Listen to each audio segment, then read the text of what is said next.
บายดีตอนนี้กำลังสิไปเก็บหน่อข่า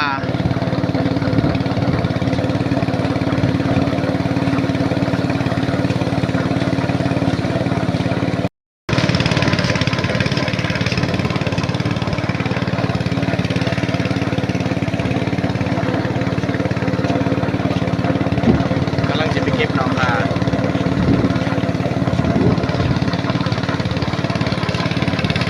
อันนี้จะเป็นใช้น้ำเงี้ย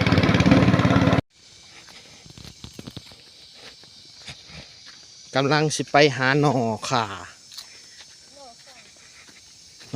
แล้วก็ไปย่ามมาแห้วไก่ป่า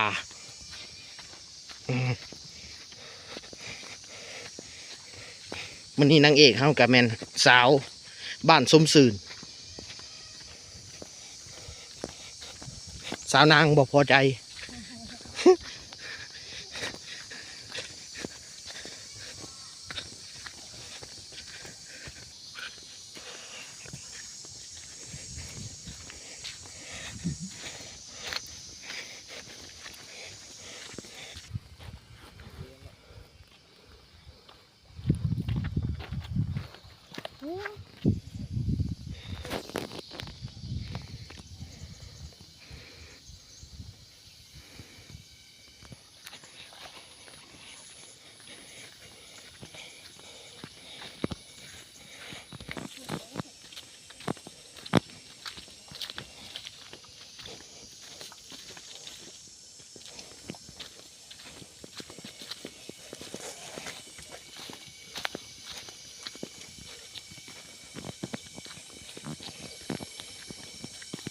เสียงจักจั่น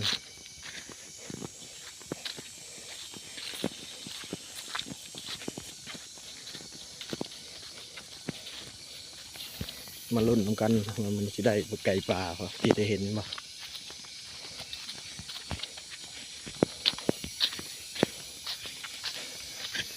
ตัวนั้นก็คือ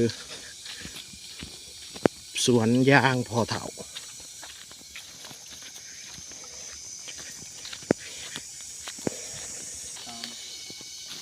เห็นยังก็ขามไปใช่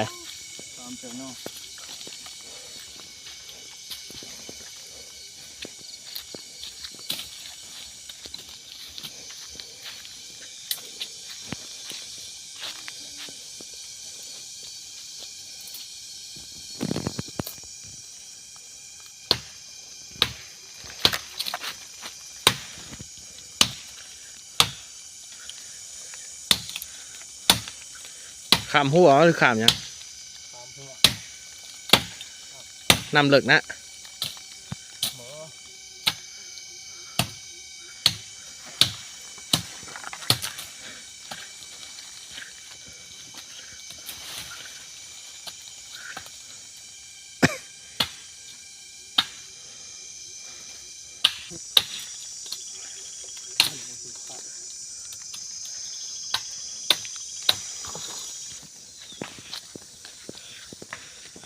อ๋อนี่ใช่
ขึ้นนี่ก็นี่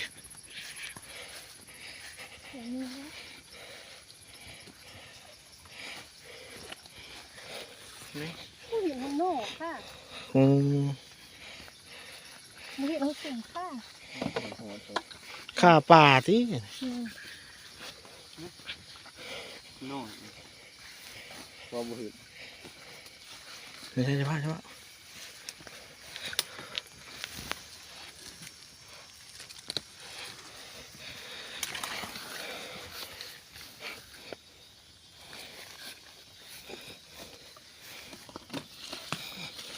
เดี๋ยวนี่ น้อยเฮงอ่ะ แล้วก็ขุดเอา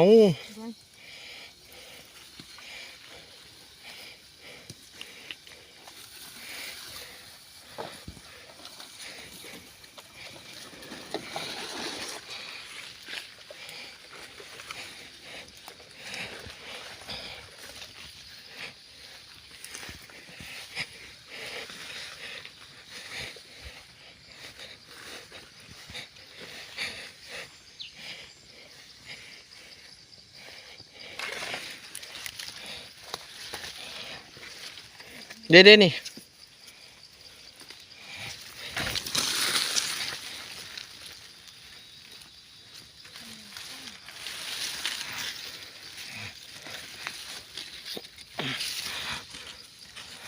หลังเก็บนอนขาแล้วกันเดินทางกลับไปเที่ยงบ้าน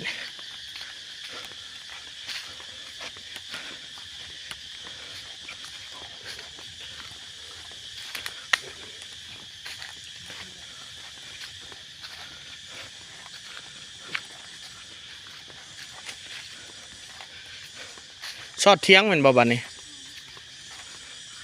ไม่ยังอันนั้นมากเพียง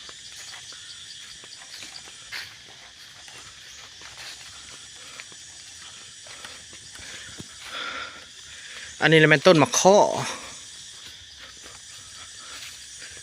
ต้นมะข้อใบายเข่า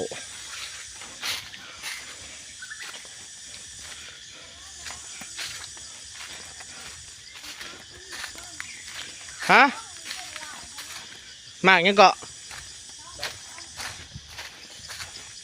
หมักต้อง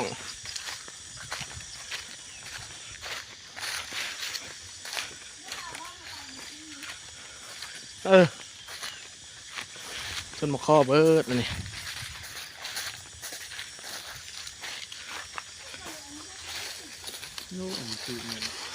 มากยังอันนี้นะ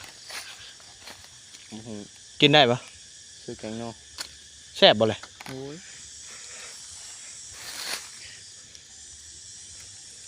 เนี่ย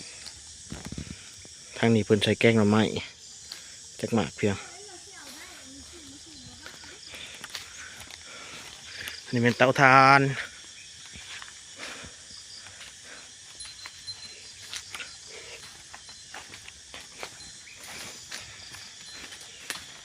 จักกระเด็ดเอายอดมันอ่อนนั่นตี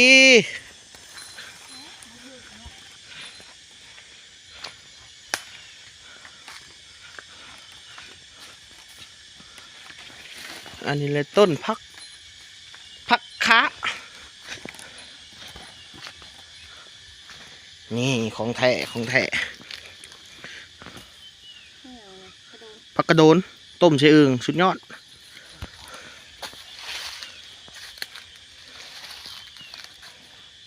เก็บผักคะ เห็นแล้วว่าหมกกล้วยน่ะ กล้วยนะเห็นแล้ว